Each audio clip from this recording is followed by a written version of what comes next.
Assalamualaikum warahmatullahi wabarakatuh. Salam sejahtera bagi kita semua. Terima kasih yang terhormat Dewan Juri serta rekan tim dari tim pemerintah. Dewan Juri yang terhormat, izinkan saya memperkenalkan diri. Nama saya Nairis Kulo Saputra dari tim oposisi.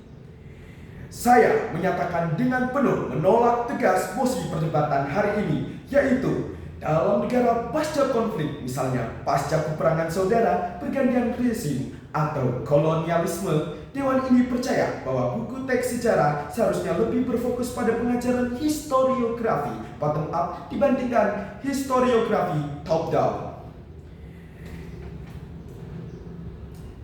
Tim pemerintah menyatakan historiografi metode bottom up atau bawah atas, mengatakan metode ini dapat mengurangi tensi sosial pada suatu negara. Apakah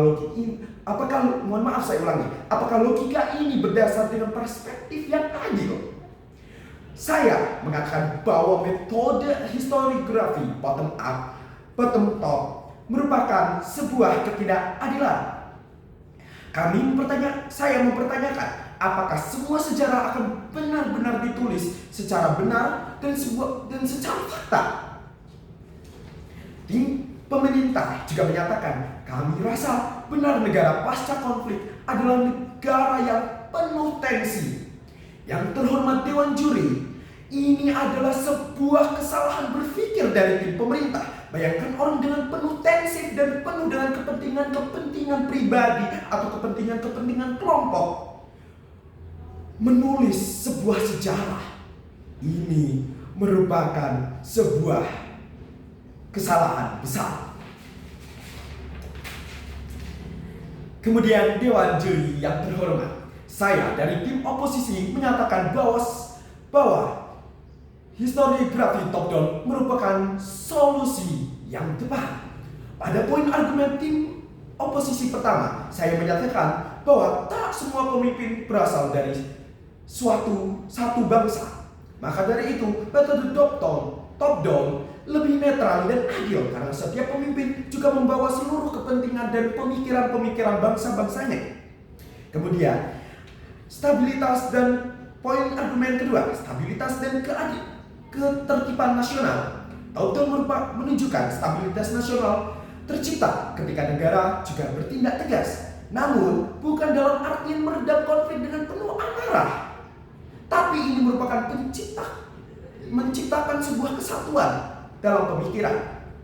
Kebijakan top down juga diperlukan untuk memastikan tak terjadinya anarki di tingkat akar rumput. Kemudian menuju poin terakhir, poin ketiga, argumentasi saya. Tim oposisi, metodologi top down lebih akurat. Bagaimana pemimpin juga mempertimbangkan lewat bukti-bukti nyata, transkrip negara, dan bukti-bukti sejarah. Bayangkan, bila sebuah sejarah negara tak berdasar kepada fakta dan bukti sejarah, namun hanya sebuah cocok logi atau pemikiran yang tak objektif dari segelintir orang. Maka dari itu, historiografi top down sangat krusial untuk membangun stabilitas, ketertiban, dan kenetralan dalam sebuah sejarah. Sejarah yang ditulis oleh orang-orang penting menciptakan narasi seragam dan memperkuat sebuah negara. Memperkuat sebuah legitimasi negara. Ini menyatakan narasi kelompok berbeda. Ini menyatukan narasi kelompok berbeda ke suatu identitas yang sama. Bagaimana penulisan ini menciptakan sebuah stabilitas politik dan rasa nasionalisme dibuktikan keberhasilannya dalam penulisan sejarah era Orde Baru di Indonesia yang kuat setelah masa ketidakpastian. Oleh karena itu, saya percaya bahwa historiografi top down lebih dapat meredam konflik dan sebuah alat yang lebih efektif untuk integritas, kestabilan, dan kenetralan sejarah dibanding penulisan metode down top yang berpotensi besar menimbulkan sebuah konflik-konflik baru yang lebih besar.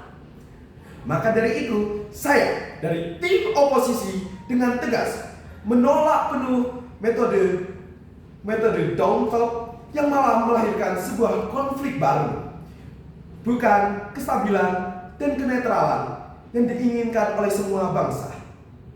Terima kasih.